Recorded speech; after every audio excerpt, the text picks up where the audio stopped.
இந்த மாதிரி மனித நேயத்திற்காகவும் மனித விடுதலைக்காகவும் பயன்படாவிட்டால் நாங்கள் பிரபலமான நடிகர்களாகிறது ஒரு மயிருக்கு பிரயோஜனம்.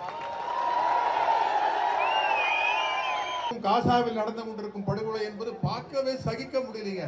எப்படி அந்த மனிதாபிமானத்தோடு அவங்க போய் மேல அந்த குண்டு போடுறாங்க, அந்த குழந்தைகள் சாகிறது எல்லாம் பார்க்கும்போது இந்த காசாவின் ஒரு தாக்குதல் நடத்தவன் எப்படி நிம்மதியா படுத்து தூங்குவான்?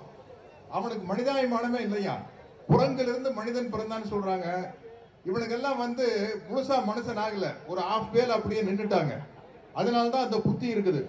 இதை உலக நாடுகள் தடுத்து நிறுத்த வேண்டும், ஐநா சபை முடிவெடுக்க வேண்டும். ஒவ்வொரு முறையும் ஒரு இனத்தின் விடுதலைக்காக போராடும் போது இது மாதிரி தான் இனப்படுகொலை நடக்கிறது. இப்படித்தான் இலங்கையிலே தமிழீழம் மலர வேண்டும் என்பதற்காக பாடுபட்ட நம்ம தமிழீழ சகோதரர்கள் கொடூரமாக கொல்லப்பட்டார்கள். போராளிகள் மட்டுமல்ல, அப்பாவி மக்களும் கொல்லப்பட்டார்கள். இங்கும் அப்படித்தான் போர் என்ற பெயரில் மொத்த இனத்தையும் அழிப்பதற்கு இஸ்ரேல் திட்டமிட்டுக் கொண்டிருக்கிறது. அதற்கு அமெரிக்கா துணை போய் கொண்டிருக்கிறது. எல்லாரும் நினைக்கலாம், சென்னையில் ஒரு கூட்டம் நடத்தினா அது உடனே நின்றுமா அந்த போர் அப்படின்னு. நிற்கும். ஏனென்றால் இன்றைக்கு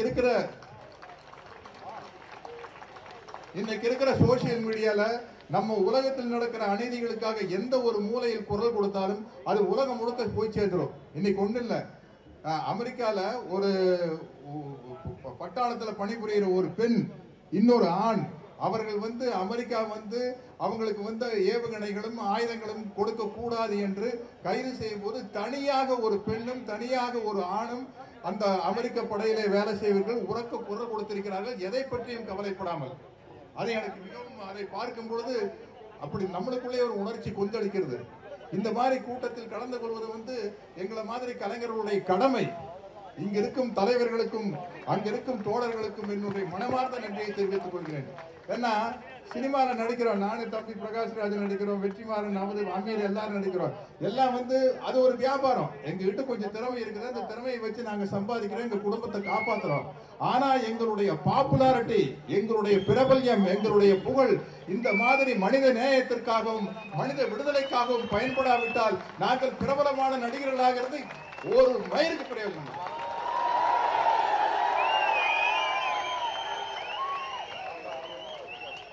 என்ன இந்த தலைவர்கள் போராடுறாங்க, அவங்களுக்கெல்லாம் சிறைச்சாலை என்பது சர்வசாதாரணமாயிடுச்சு. தம்பி திருமுருகன் காந்திக்கெல்லாம் அது ஒரு சாதாரண விஷயம்.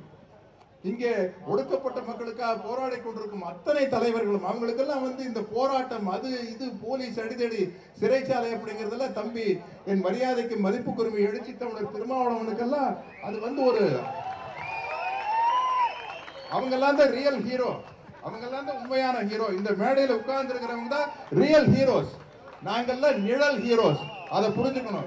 ஆகவே இந்த மாதிரி உலகத்தில் நடக்கும் அநீதிகளுக்கு எதிராக குரல் கொடுக்கும் பொழுது அனைத்து மக்களும் சேர்ந்து குரல் கொடுக்க வேண்டும் என்பது என்னுடைய வேண்டுகோள். இதில் மதம் கிடையாது, ஜாதி கிடையாது, கடவுள் கிடையாது, நாடு கிடையாது, எதுவும் கிடையாது. மனிதநேயம் ஒன்றுதான் இருக்கிறது என்பதை நான் கூறிக்கொள்ள விரும்புகிறேன். இது ஏதோ இஸ்லாமிய சகோதரர்களுக்கு ஆதரவாக நடக்கும் கூட்டம் நினைச்சிடாதீங்க. இது மனித நேயத்திற்கு ஆதரவாக நடக்கும் கூட்டம். உயிர் என்பது எல்லோருக்கும் பொதுவானது என்பதை மறந்து விடாதீர்கள். இங்கு திராவிடர் கழக தலைவர், தமிழர் தலைவர் ஆசிரியர் கண்டன அறிக்கை அனுப்பியிருக்காரு. அதை ஃபுல்லா படிக்க முடியல, அதனுடைய தலைப்பை மட்டும் பிடிச்சிடுற. காசாவில் அப்பட்டமான இனப்படுகொலை, ஐக்கிய நாடுகளின் மனித உரிமை ஆணைய அறிக்கை, இந்தியா உள்ளிட்ட அனைத்து நாடுகளும் இனப்படுகொலையை தடுத்து நிறுத்த வேண்டும். தமிழர் தலைவர் ஆசிரியரின் கண்டன அறிக்கை. காசாவில் அப்பட்டமான இனப்படுகொலை இந்தியா உள்ளிட்ட அனைத்து நாடுகளும் தடுத்து நிறுத்த வேண்டும் என்று திராவிடர் கழக தலைவர், தமிழர் தலைவர் ஆசிரியர் கி வீரமணி அவர்கள் கண்டன அறிக்கை விடுத்துள்ளார். இப்படி அனைத்து மக்களும் சேர்ந்து கண்டன அறிக்கை நடத்த வேண்டும். இதை பார்த்து கொண்டு உலகம் முழுக்க இருப்பவர்கள், இது மதமா பிரிச்சு பார்க்க கூடாது. குழந்தைகளை மதமாக பிரிச்சு பார்க்காதீர்கள், மனித உயிர்களை மதமாக பிரிச்சு பார்க்காதீர்கள்.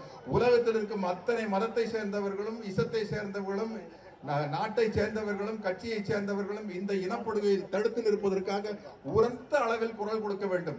குரல் கொடுத்து இந்த இனப்படுகொலை தடுத்து நிறுத்த வேண்டும் என்று உங்களில் ஒருவனாக வேண்டி விடைபெறுகிறேன். நன்றி, வணக்கம்.